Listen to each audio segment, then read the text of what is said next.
There is some cooking going on now. Right before the baking starts, the simmering herb on the pan is, however, not anything that is conventionally found in any usual food recipe. So I'll put 3 of these. This is bangi, by the way. Yes, it is cannabis sativa, popularly known as marijuana, which is slowly finding its way into Kenyan kitchens as young people invent new ways of getting the high. The current popular trend being baking cakes, cookies or brownies with the herb. And the popularity of the cakes is evident as they seem to be on high demand, even on social media, as curious youth source for them.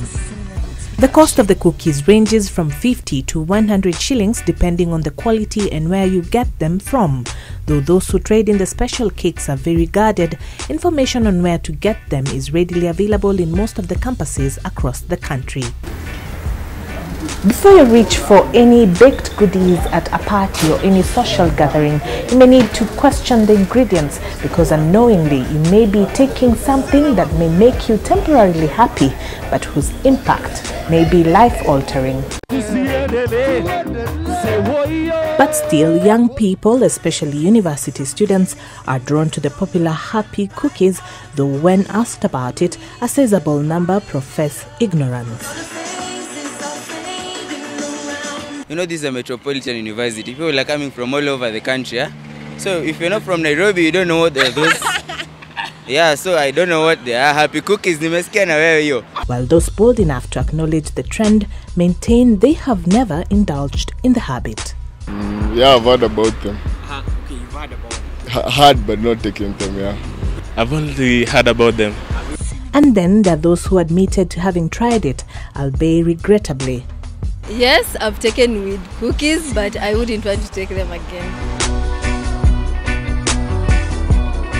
Back to the cooking process. The chef wishes to remain anonymous for obvious reasons, so we will call her Chantel, who tells us that though they will not admit it, most of college students not only know of the happy cookie, but it is part and parcel of the college experience. They're really quite popular, especially in the college setup. They're actually a normal day-to-day thing, especially after exams, the days after exams. When people have finished exams, there will be a party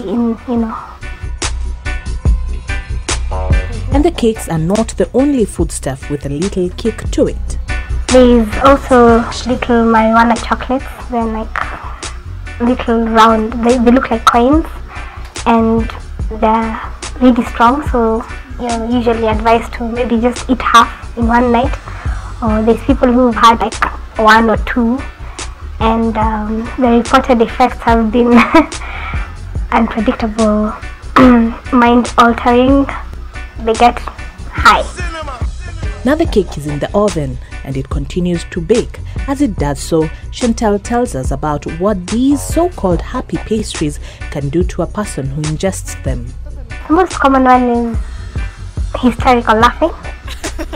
You can laugh at anything or nothing at all. I've seen people who go paranoid.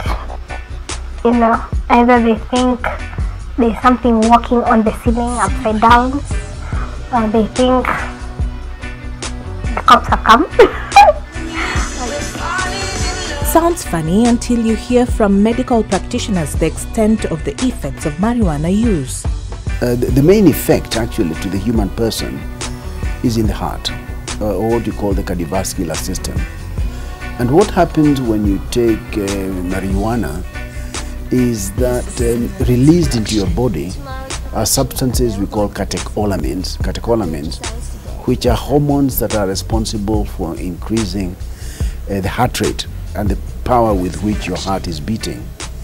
So when your heart becomes excitable in that sort of way, and when you are in that state of increased cardiac activity, the likelihood that you could suffer even a stroke or even a heart attack, particularly amongst the older people, is quite high. There are those who have smoked marijuana once, and that changed everything for them. It may have induced psychosis in them.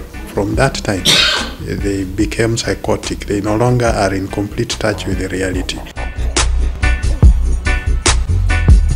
And it seems that young people have stumbled upon the perfect way of experimenting with marijuana without law enforcement agents finding about it. The police seem oblivious of the new trend as they confess that they don't know about the weed pastries in the market and later seemed to dodge our efforts to secure an interview with the Anti-Narcotics Department. According to the Narcotics, Drugs and Psychotropic Substances Control Act, if one is found in possession of any such substances, one is liable to a fine of 250,000 shillings or to imprisonment for a term not exceeding 10 years or to both such fine and imprisonment. If the tough penalties attached to possession of narcotics does not scare the people who indulge in the vice, then the likely expenses of treatment of the addiction that is associated with the use of marijuana should prompt many of the users to quit.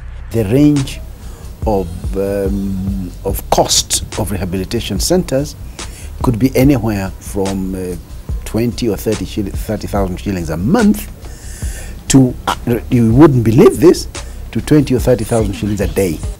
For now though, the happy cookie, cake, chocolate, muffin and all those other designs continue to circulate. Hopefully, like most trends, this one will fade away.